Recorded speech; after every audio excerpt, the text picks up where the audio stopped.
So this is going to be an update video, an update that many people have been asking about. This is still an ongoing situation, so this is not going to be the final update, but I'll let you know what's gone on so far. This is in reference to a previous video that's going to be linked in a pinned comment.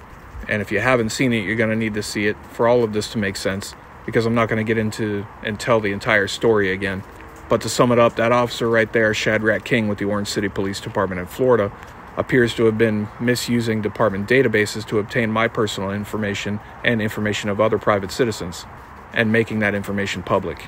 In the beginning of December, I went to the department and spoke to this gentleman here, Lieutenant El Shami with the Orange City Police Department, about this incident, and essentially officially making my verbal complaint about the whole incident, presenting the facts from our research and evidence that we had gathered against Shadrach King and the things that he is alleged to have been doing. Now, after this meeting I had with the lieutenant, I typed up and turned in my official written complaint just to be thorough and to have a paper trail. I submitted that complaint to the department on December 11th, 2023.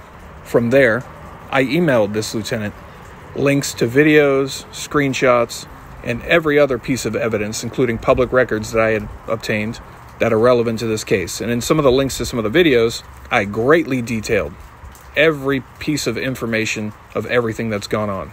Furthermore, I had previously even tried to make them aware the existence of that video in a concern for public safety. That was prior to this meeting here. So the department had everything I needed them to have by December 11th.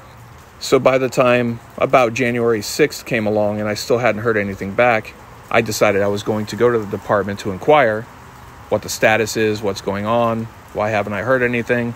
Now, I know they're very busy. They have been receiving complaints on different officers for various things. I do know they've gotten a lot of public scrutiny recently, and also in recent past few days, they had another officer arrested and then terminated because of those charges from another jurisdiction. So they're very busy. I get that. But before I could even get to the department, I received an email from the department, and the subject line read, "David Complaint." Now, David, the Driver and Vehicle Information Database, is the system that Shadrach had been using to obtain my information. This email arrived on January 9th, so almost a month after my written complaint, and a little over a month for my initial complaint. This email came from an investigator with the department, Investigator Dagley, however you want to say it. You decide. I'm going to show you this email and I'm going to read it to you, but I want to hear what you think. If you followed this case, or if you go back and catch up on everything, you're well aware how much evidence I've given them, in person and in videos to which they were provided the links. There is every possible thing I could possibly tell them about this whole scenario, this whole incident. This includes much more research and much more evidence than would typically be provided by the average citizen. So my thought process is the only thing for them to do is figure out what justification Shadrach King had to access my information in those databases. Through public records, I was also able to figure out where Shadrach was and what he was doing when he pulled up my information. In one instance, he was on a suspicious person call, sometimes referred to as a subject stop, at a bank with another officer. Nothing to do with me, but during that call, the times match is one time he pulled up my name and my information. The next time, he had himself out doing an extra patrol, just patrolling the parking lot of a Target department store. Again, nothing to do with me, nor was I in either area at either time. So it seems what they have to answer is why. But here's the email that I got. Good afternoon. I'm reaching out regarding the complaint filed against Shadrach King. It says officer, but I will not refer to him as officer. In the spirit of open communication and understanding, I'd like to explore the possibility of discussing this matter further with you, sometime in the week of January 22nd, 2024, or after. I fully respect the need for secure and confidential discussions like this. Given the sensitivity of this topic, this would take place in the department's designated conference room, ensuring privacy. Additionally, I want to assure you that once you enter past PASSED, the secured police department door, no cameras or recording devices will be allowed past PASSED again. That's a pet peeve of mine. Come on. And it passes spell check because it's spelled correctly. It's just the wrong damn word. Then it goes on to say, please let me know if you're interested. But here's the thing.